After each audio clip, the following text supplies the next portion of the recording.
essentially, or glycogen if you want the scientific term, and fat as your primary fuel source. Now, we somehow along the lines stopped doing that, and we primarily use carbohydrate. We now are linking that to brain-degenerative diseases because it just doesn't seem to be very good for the brain to be fueling on carbohydrate all the time. So this is a big area of excitement around this. We're on? Good morning, everyone. Sorry about this. Yanni's doing a podcast interview today, so we're out in the studio. Welcome to the show. And today we're going to go through the freestanding handstand partner assisted drill. So you have to excuse this show is a little bit slapped together. We don't have our studio today. We're just filming out in the gym. In case we haven't met, my name's Rad Burmeister. I'm one of the co-founders and co-owners of Unity Gym and the Foundation Movement System, where we teach you how to nourish and move instead of diet and exercise.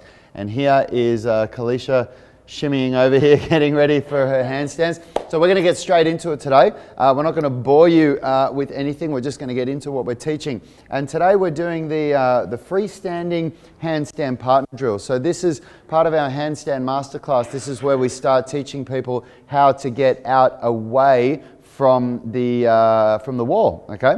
So Cal's just gonna get in position, and you do need a partner for this one. And what I'm gonna do, when she kicks up, I'm gonna grab her as quick as I can and get her into a straight line.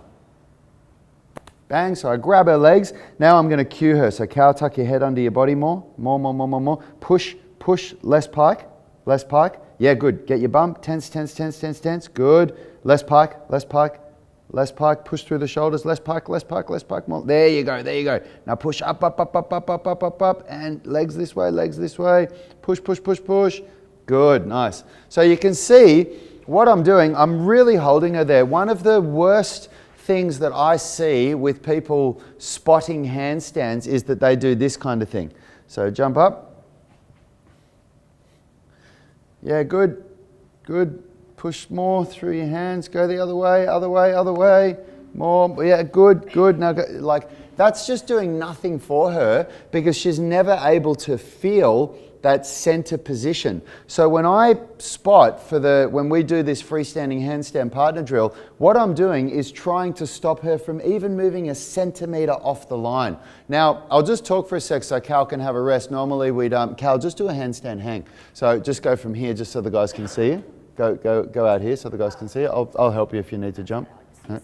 So this is what we do between all of our sets of handstand training. So when we do a handstand, and then this is our active recovery. So what she's doing here is she's intentionally bringing her hands quite close together to increase mobility, relaxing the shoulders, drawing the stomach in, tensing the bum, pointing the toes, keeping the legs together, and looking up just enough to see the bar. So you just do whatever you want, Cal. And we do that for anywhere from 20 to 30 seconds. And what it does is, it's this concept of a push-pull. Everything that we do in the Foundation Movement System, we use a push-pull concept. So we don't think of, I'm going to train my chest today and my biceps. We think of, I'm going to train a horizontal pushing and pulling pattern or a vertical pushing and pulling pattern. So in the same way with the lower body, if we're going to be doing a deadlift, that would be a pull pattern. And then we can do core, toes to bar, or tuck ups or straddle ups, or anything that involves compression, which is the opposing movement to the deadlift. So same thing for the handstand.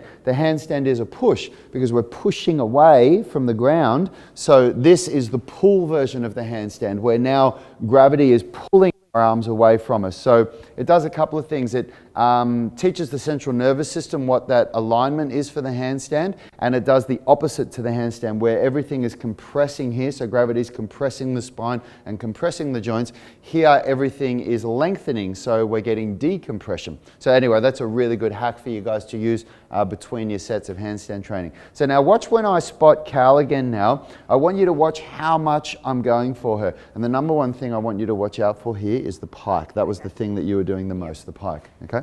So I'm going to stand here, I get in position. As soon as she comes up, bang, I grab her, get her on the line. There we go. Now push, Cal, get your head under your body more. Head under the body, yeah, push, up. Good, tense your bum more, tense your bum. Suck your stomach in, a little bit more bum. Use your fingers more now. Fingers. Good. Fingers. Push. Fingers. Push. More fingers. Good. There it was. Good.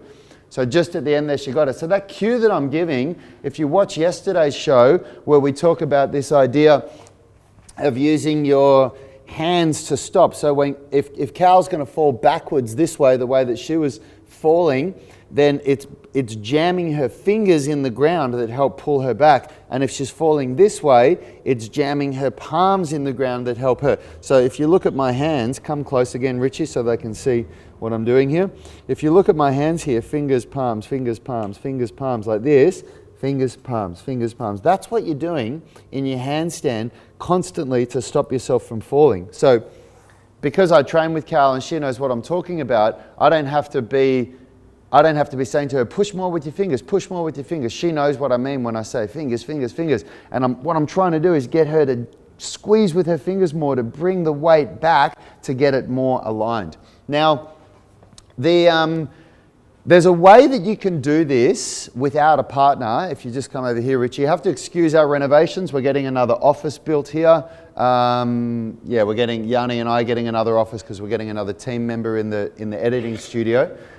But with a wall, you can do this with a wall, but it is a lot harder and it requires a higher level of skill with the handstand. And you won't be able to see very well what I'm doing here because it's such a small amount that I'm coming off the wall. But what I'm basically going to do is I'm going to get up into my face to wall handstand position, and then once I'm in position, I'm going to look down at the ground like I do for a normal handstand. So the normal face to wall handstand, we have our nose touching the wall, but I'm not going to do that. I'm going to look down at the ground, and then I'm going to try to bring my body off the wall, and I'm going to float from between being on the wall and being off the wall.